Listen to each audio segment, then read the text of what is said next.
Hi everybody and welcome to Impact. I'm Nick Barber, your host, and we have a great week lined up for you. Some very interesting, informative interviews. But before we get to those interviews, we want to thank you for your comments and suggestions, and keep them coming.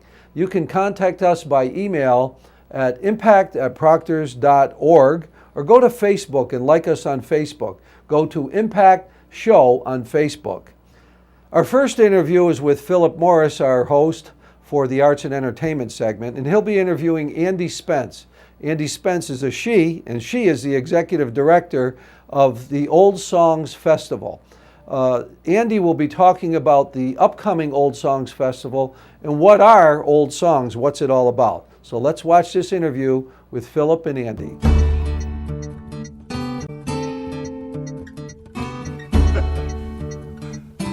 Welcome to Impact. I'm Philip Morris, CEO of Proctors, and your interviewer today. We like to interview people who've had an amazing impact on the creative life of the Capital Region. Our guest today is Andy Spence of Old Songs, who's done just that. And we had a little joke before, maybe a little bit new songs too, right? Because old songs and new songs. But I first have to ask you, Andy Spence. Andy Spence? Yes. How does that come from K? Oh, gee. My maiden name is Anderson. Oh, and were you called Andy as a young folk? Yes. Oh. Yes, and when I met my husband, he has always called me Andy, so that was going to get harder and harder to explain, so we just went with Andy. Oh, that's very funny because I call my bride Heinzman. That's her maiden name. But it's never stuck in any other way. It's a little too hard. I guess Andy's a little easier. Right, yeah. So Old Songs, you started it in 1977. 77, when the arts in this greater capital district were just beginning to bloom because the nonprofit world was beginning to happen. So who are your co-conspirators? Who were they at that time? Yeah.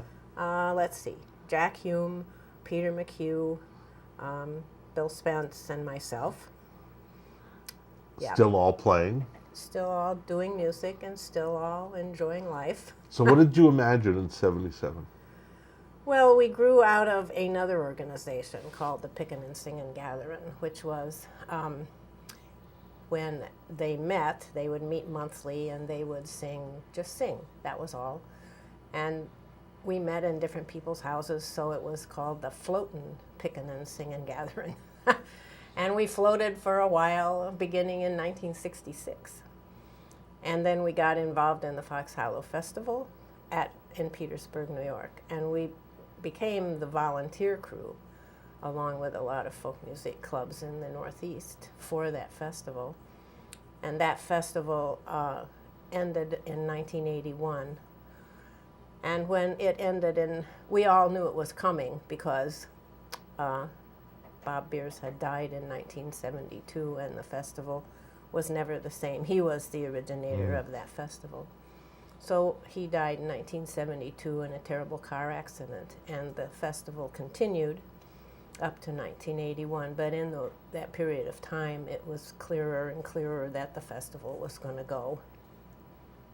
So knowing that we had some of the strongest volunteer groups in the Northeast, I said, well, let's form another organization so we can do a festival.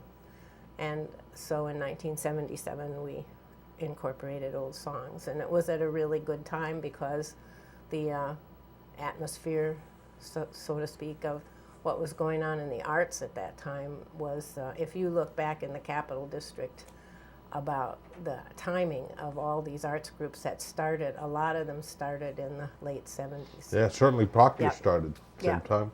Same time for Cap Rep too? Yeah, because we could become nonprofit. And so we went through the process of that, and then we didn't do a festival until 1981. But when the other one ended. Fox Hollow ended in 80. So was the idea of the festival from the beginning?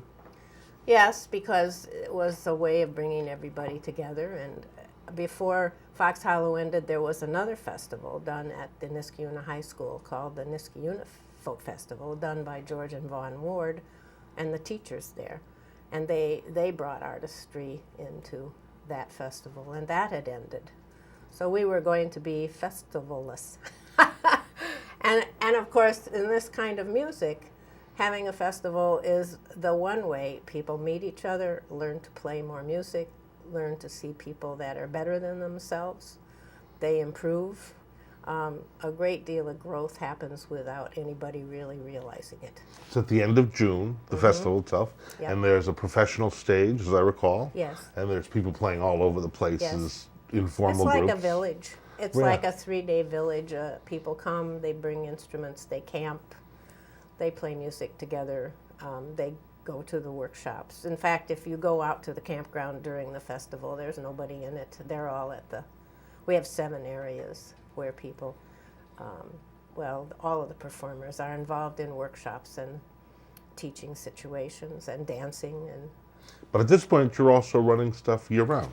we've been from the beginning. Yeah, like what? We did Tell classes. us a little bit We of do that. classes, and that was the beginning. Really, our first event was a mountain dulcimer class in Key Bank on the corner of 20 and 155. Is that a hammer dulcimer? No, that was mountain dulcimer. Okay. Yeah, different instrument, Yep. 3 or 4 string. Yeah, so we started with the class, and we've been teaching ever since. We have classes both in the fall and the spring, and we run maybe 30 to 50 students each year.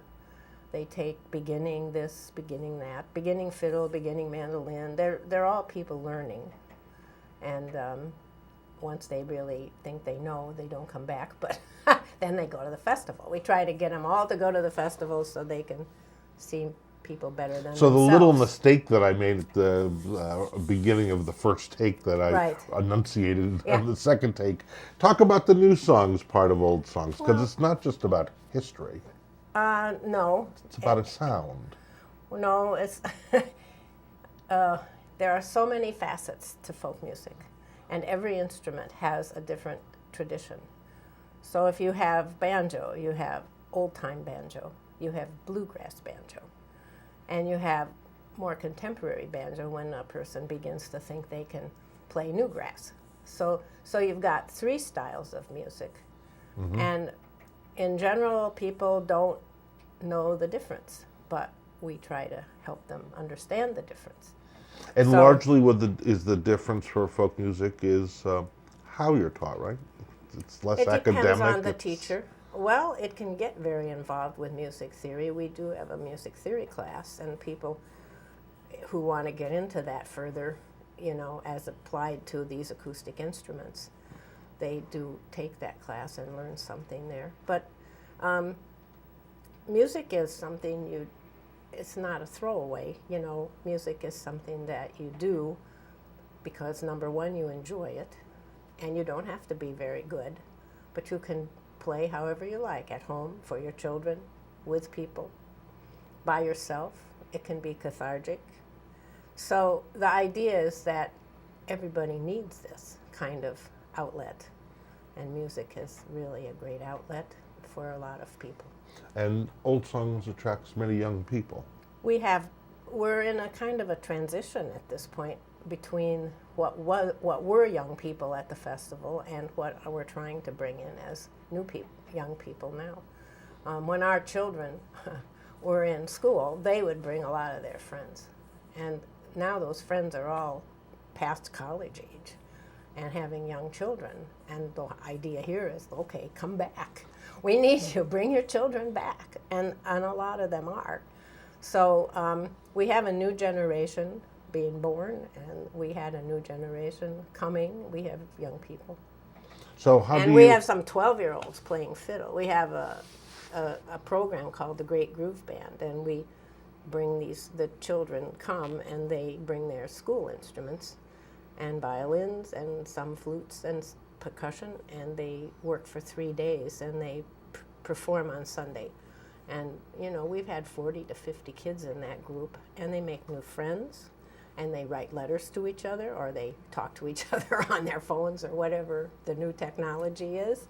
And today you can put tunes on your phone, you can learn. Yeah, you can learn. It's really easier to learn, but it's, learning is still practice, practice, practice. What do you see in the Capital Region over the last 30 years, the cultural life of the region? How do you Oh, it's see it? expanded, grown, changed. I think it's a really big change. I think there wasn't anything in 1977, late 77. That was why so many arts groups got started, I think, and then from that point through the 80s was well attended, through the 90s. I don't know, I think it's harder now to survive. Why? Well, we are not a commercial product, we are an alternative product. We aren't treated the same way as some other arts groups in the area because we're smaller, we're more down-home, acoustic, we're not rock and roll. So we have to fight for our position, so to speak, in the region. But we have a lot of friends. But your position in the region is strong. I mean, you helped define the region because the folk community is well known here as being strong. It's growing. I mean, there are people who move away from here and wish they could come back because they're missing it. So what's your biggest hope for the next 10 years? That I survive 10 more years.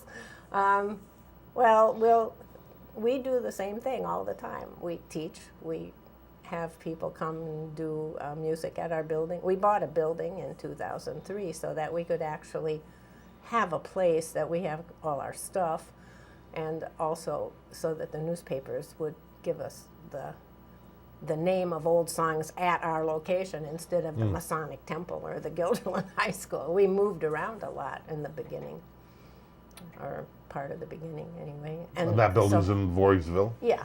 So we bought a building so we actually have a home, and now we can offer a place for a lot of people to come and play music together. So we have what's called open Wednesday nights, make your own music night. So we have an open mic, and then we have an Irish traditional slow session, and then we have a drum circle, a drum class, a drum circle. We have Aussie night, Aussie music from Australia, someone teaches, and we have various people who use the building. The mega band uses it. I mean, for years there was no place that you could go and just use a space without having a big hassle. Like a lot of times people use churches, but you run the risk of being kicked out, like we were for more than one time when we were just using buildings.